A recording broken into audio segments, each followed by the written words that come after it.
Olá, olá pessoal, eu sou a Pro Meirellen do canal Estuda Que Vale e vamos para mais uma aula do curso preparatório para ETEC.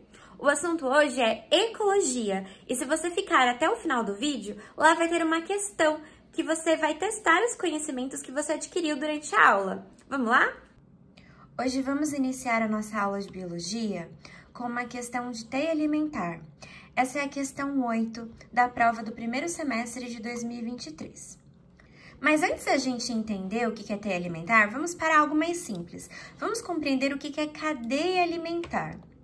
Na aula de termodinâmica, a gente viu que a principal fonte energética do nosso planeta é o Sol. Existem alguns organismos aqui no planeta Terra que são capazes de transformar essa energia solar em energia química. Esses organismos são chamados autótrofos ou fotossintetizantes. No ambiente terrestre, eles são representados pelas plantas, elas que realizam a fotossíntese. Já no ambiente aquático, é representado pelas algas. E a cadeia alimentar ela é dividida em 3 categorias: os produtores, os consumidores e os decompositores. Vamos falar sobre cada categoria um pouquinho. Então, os produtores são aqueles que produzem o seu alimento, então realizam fotossíntese. Então, são as plantas e as algas. Já os consumidores, eles são aqueles que não produzem o seu próprio alimento. Então, ele precisa se alimentar de outro organismo para obter energia. Eles são chamados heterótrofos. Aqui nessa cadeia alimentar, que é terrestre, os consumidores estão sendo representados pelo gafanhoto, pelo sapo, serpente, ave. A terceira categoria da cadeia alimentar são os decompositores. Eles são representados pelos fungos e pelas bactérias, que vão se alimentar de todos os outros organismos, né? Quando esses organismos eles morrem, os fungos e as bactérias realizam a decomposição, então vão transformá-los em matéria orgânica que pode ser utilizado pelas plantas na forma de adubo. Esses organismos, os decompositores, eles estão presentes em todas as cadeias alimentares. Então, muitas vezes, eles não são representados. Como eles sempre vão estar presentes, a gente deduz que eles já estão ali. E como nós podemos realizar de maneira correta a leitura da cadeia alimentar? Primeiramente, a gente precisa compreender que ela é unidirecional, ou seja, ela só vai para uma direção. Então, ela inicia sempre ali com os produtores e depois seguido dos consumidores. A seta significa que o organismo que está antes dela serve de alimento para o organismo que está depois da seta. Então, aqui a planta serve de alimento para o gafanhoto serve de alimento para o sapo e o sapo serve de alimento para a serpente. A categoria consumidor ela é dividida em consumidor primário, aquele que se alimenta do produtor. Consumidor secundário, aquele que se alimenta do consumidor primário, e consumidor terciário, aquele que se alimenta do secundário, e assim por diante. Mas o que pode confundir é que nós temos também uma outra forma de classificação, que são em níveis tróficos. Então, o primeiro, segundo, terceiro, quarto nível trófico. Os produtores sempre vão ocupar o primeiro nível trófico. Então, eles são a base da cadeia alimentar. Os consumidores, eles vão ali ocupar os outros níveis, tá? Então, a partir ali do segundo nível trófico. Sabendo disso, a gente já pode voltar aqui na questão 8 e tentar compreender a questão. Uma teia alimentar é uma junção de várias cadeias alimentares. Ela representa melhor o que acontece de verdade na natureza.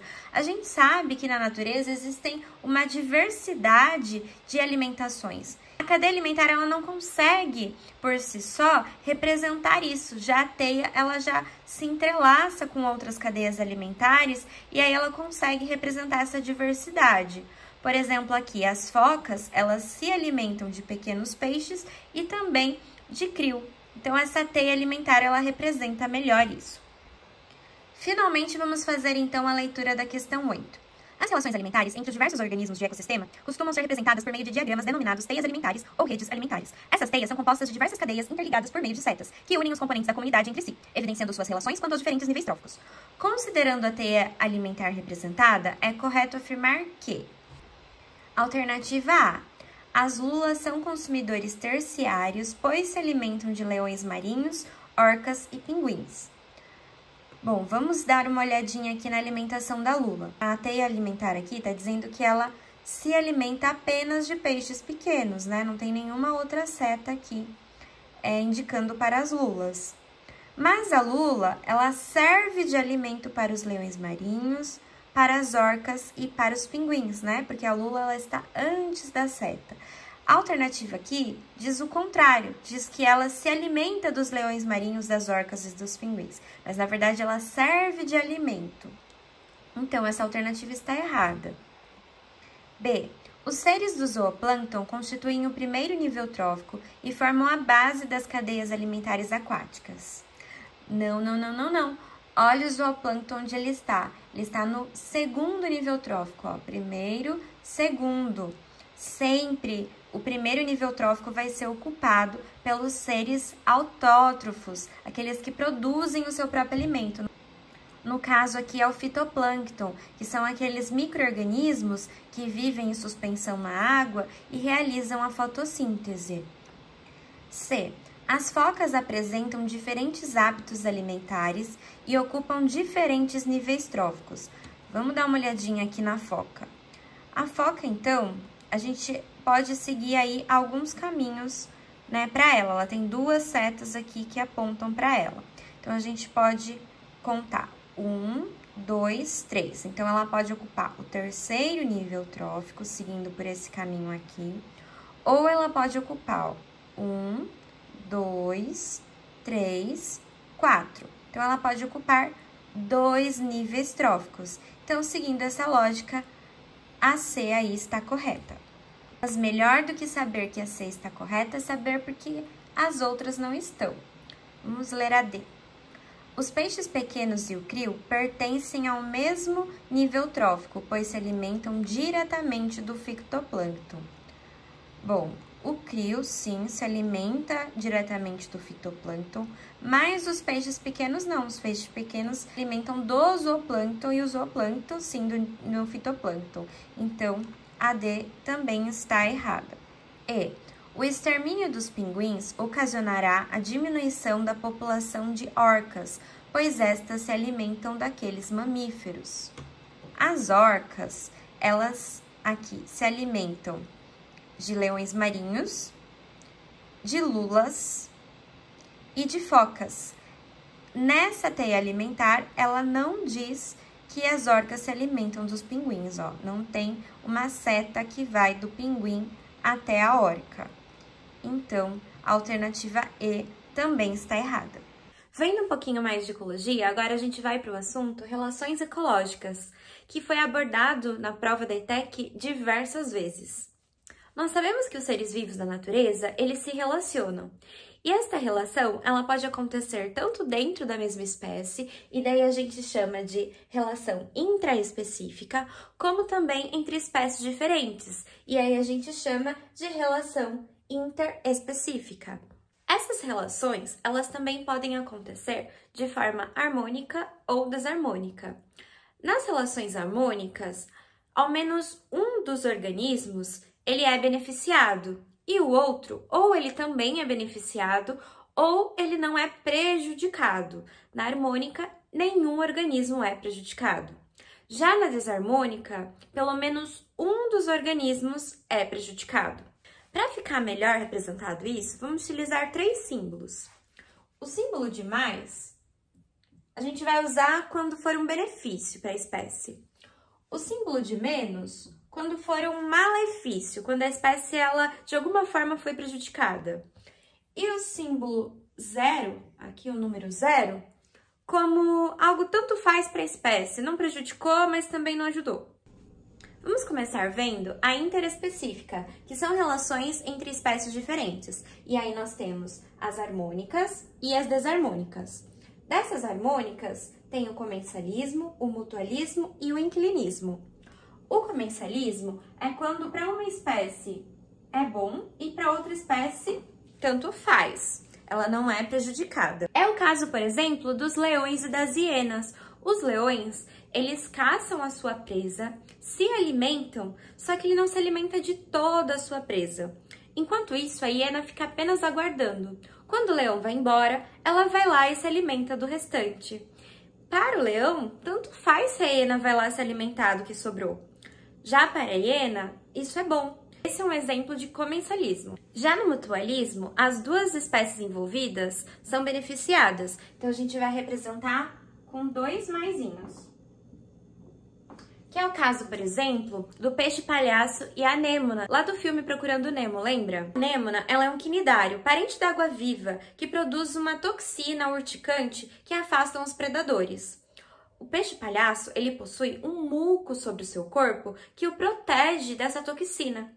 Então, assim, eles conseguem se ajudar. Como a anêmona ela é séssil e não se movimenta, o peixe-palhaço ajuda a trazer alimento para a anêmona. E a anêmona oferece proteção, protegendo o peixe-palhaço desses predadores que ficam intimidados com a toxina da anêmona. O inquilinismo é quando uma espécie ela obtém abrigo e suporte em cima de outra espécie, tendo ela como uma casa, uma moradia, sem prejudicá-la, como, por exemplo, as epífitas, né? Uma bromélia, que se hospeda em outra árvore e não a prejudica, apenas está ali usando-a como suporte, sem retirar nutrientes e nada. Bom, assim a gente vai representar com um maisinho e um zero, porque para a planta epífita isso é bom, mas para outra tanto faz se ela está ali ou não está. Agora vamos ver um pouquinho sobre as relações desarmônicas: competição, parasitismo e predação. Na competição, ela pode ocorrer tanto entre espécies diferentes como entre mesma espécie. Então, vamos falar aqui já dos dois juntos, tá? Então, a competição, a gente vai representar como 2 sinais de menos. Por quê? A competição, apesar de poder ter um ganhador e um perdedor, como, por exemplo, no caso de um acasalamento, mesmo assim, existe perda de energia para os dois lados, então os dois lados saem perdendo. A competição, ela sempre vai ocorrer por busca de algum recurso, por exemplo, água, alimento, no caso da mesma espécie, pela reprodução. Então, já o parasitismo, ele acontece lá entre espécies diferentes, em que um organismo, ele sempre vai ser prejudicado e o outro beneficiado, como é o caso, por exemplo, da solitária, a tênia, que fica no intestino humano e ali fica se nutrindo dos nutrientes do nosso corpo e aí a gente acaba sofrendo com isso. E ela, enquanto isso, só aumenta de tamanho, pode chegar em metros de comprimento. Já a predação, que vocês também podem ouvir a palavra predatismo, ela sempre vai envolver um organismo beneficiado e o outro prejudicado, como é o caso, por exemplo, de uma serpente que se alimenta de um ratinho. Agora, quando ela acontece, né, de um se alimentar de outro organismo da mesma espécie, aí ela já recebe outro nome, recebe o nome de canibalismo. Então, em que entre um é beneficiado e o outro é prejudicado. Então, a gente representa com mais e um menos também. Faltou a gente falar agora sobre essas duas relações ecológicas que acontecem entre a mesma espécie. Então, elas são intraespecíficas e são harmônicas, que é a sociedade e a colônia. Nessas duas relações ecológicas, acontece uma cooperação entre esses indivíduos da mesma espécie. Qual que é a diferença? Na sociedade, esses indivíduos eles estão morfologicamente, né, separados, como é o caso, por exemplo, das formigas e das abelhas. Já na colônia, eles estão morfologicamente juntos, anatomicamente juntos, que é o caso dos corais, por exemplo. Vamos fazer agora a leitura da questão 39, que foi da prova de 2024 no primeiro semestre. Bom, ela pede para a gente ler esse textinho aqui sobre a castanheira do Brasil. Mas, para a gente responder a questão, o que mais importa é o último parágrafo. Então, vamos fazer a leitura. Na natureza, o principal dispersor dessas sementes é a cutia, já que um dos poucos animais que consegue roer o ouriço e a casca da castanha, para comer a amêndoa da castanheira. Como são muitas castanhas no mesmo ouriço, a cutia enterra algumas para comer depois e geralmente não volta para pegá-las. Assim, a floresta terá sementes plantadas em seu solo, as quais serão futuramente novas castanheiras. A relação ecológica entre a cutia e a castanheira do Brasil, tal como descrita no texto, é denominada comensalismo, predatismo, mutualismo, parasitismo ou competição. Primeira coisa, a gente analisar aqui esses dois indivíduos envolvidos, a cutia e a castanheira do Brasil. Eles são da mesma espécie ou de espécies diferentes? Espécies diferentes, então é o tipo de relação interespecífica. É uma relação harmônica ou desarmônica? É harmônica, porque ambos ali, eles são beneficiados, não tem nenhum prejudicado, né? E aí, nós temos comensalismo, mutualismo ou inquilinismo.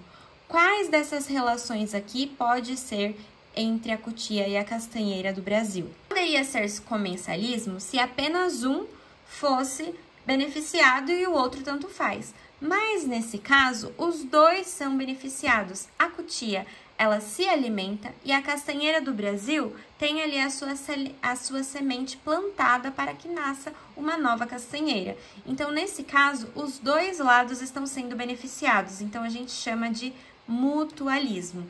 A alternativa correta é a C. Vamos lá, agora é com vocês. Eu vou deixar aqui na tela a questão 38 da prova do segundo semestre de 2019. Vocês podem pausar o vídeo, responder a questão e colocar aqui nos comentários a resposta que vocês chegaram, beleza? E aí no próximo vídeo a gente confere para ver se está correto. É isso, pessoal. Tchau, tchau. Beijão, beijão. E eu vou deixar também um beijo especial para os meus alunos do Jordina, inclusive a Rafinha, que está estudando Pretec.